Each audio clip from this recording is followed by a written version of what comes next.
Hello students, Praveshika புக்கில் உங்களுக்கு first பேப்பரில் ஃபஸ்ட்டு போயமுக்கான எஸ்ஸேல அபி ந ஓகா மேரா அந்த் இது இம்பார்ட்டண்ட்டாக வந்திருக்கு ஸ்டூடெண்ட்ஸ். இந்த வாட்டி இது கண்டிப்பாக வந்துடும், இதை நல்லா படிச்சுக்கோங்க. இது பார்க்கலாமா? கவிதாக்கா சாராம்ஸ் லிக்கியே அபி ந ஓகா மேரா அந்த், என் முடிவு இப்பொழுது ஏற்படாது அப்படின்னு சொல்கிறாரு. அந்துன்னா முடிவு, அபினவோகா இப்போ ஏற்படாது, என்னுடைய மேரா அந்த என்னுடைய முடிவு இப்போ ஏற்படாது. இதான் இந்த கவிதையின் தலைப்பு. கவி பரிச்சை. அபினவோகா மேரா அந்த நாமக்கு எகு கவிதா ஸ்ரீ சூரியகாந்த் திரிபாட்டி நிராலா அவர் எழுந்து கி கவிதாக இவருடைய சூரியகாந்த் திரிபாட்டி நிராலாவுடைய கவிதை.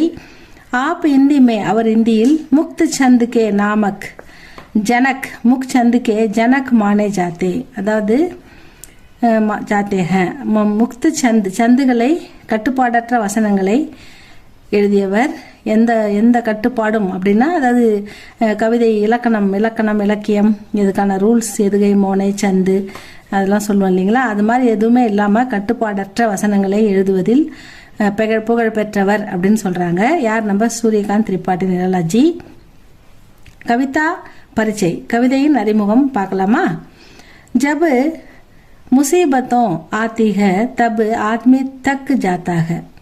முசீபத் அதாவது எப்போ நமக்கு ஒரு கஷ்டம், ஆத்தீக எப்பவுமே வாழ்க்கையில் கஷ்டமும் வரும், இன்பமும் வரும், துன்பமும் வரும்னு படிச்சிருக்கோம். அந்த மாதிரி முசீபத் வரும்போது ஜப் முசீபத்தே ஆத்தே ஹே தப் ஆத்மி தக் ஜாத்தாக, ரொம்ப வீக் ஆகிடுறாங்க, ரொம்ப மனசு உடைஞ்சு போகிறாங்க. கிசிக்கு தசல்லி பாக்கர் வகு फिर ताजा होता है. கிசிக்கு தசல்லி பாக்கர், ஒரு ஆறுதல் நமக்கு கிடைக்குதுன்னா, நம்ம கஷ்டங்களுக்கு ஒரு ஆறுதல், ஒரு உதவி யாராவது செய்கிறாங்கன்னா, வகுஃபிர் ஜாத்தா தாஜா ஹோத்தாக, அதாவது அவர் வந்து புத்துணர்ச்சி பெறுகிறார். ஒரு ஒரு வடிகால் நமக்கு இருக்குது, நமக்கு ஒரு உதவி கிடைக்குது அப்படின்னு அவர் வந்து மனசை வந்து அவர் வந்து தேத்திக்கிறாரு. குச் லோக் ஸ்வயம்கோ தசல்லி தேத்திகன், சில பேர் வந்து அவங்களே தங்களை வந்து ஆறுதல் படுத்திக்கிறாங்க, அந்த கஷ்டத்துலேருந்து எப்படி வெளியே வர்றதுன்னு பார்க்குறாங்க. அவரு நிராஷாக்கோ மார் பகாத்தேகன், அதாவது அந்த ஆசைகளோட வந்து போராடுறாங்க.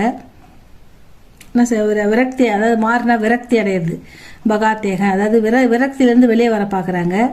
கவி தூசரி ஸ்ரேணி கேகன், கவிஞர் வந்து தானாகவே தங்களை தேற்றிக்கொள்ளும் ரகத்தை சேர்ந்தவர், இரண்டாவது வகையை சேர்ந்தவர் அப்படின்னு சொல்றாங்க கவிஞர்கள். வே கீத் காக்கர் ஸ்வயம் நிராஷா கோ பகாத்தேக, தன்னுடைய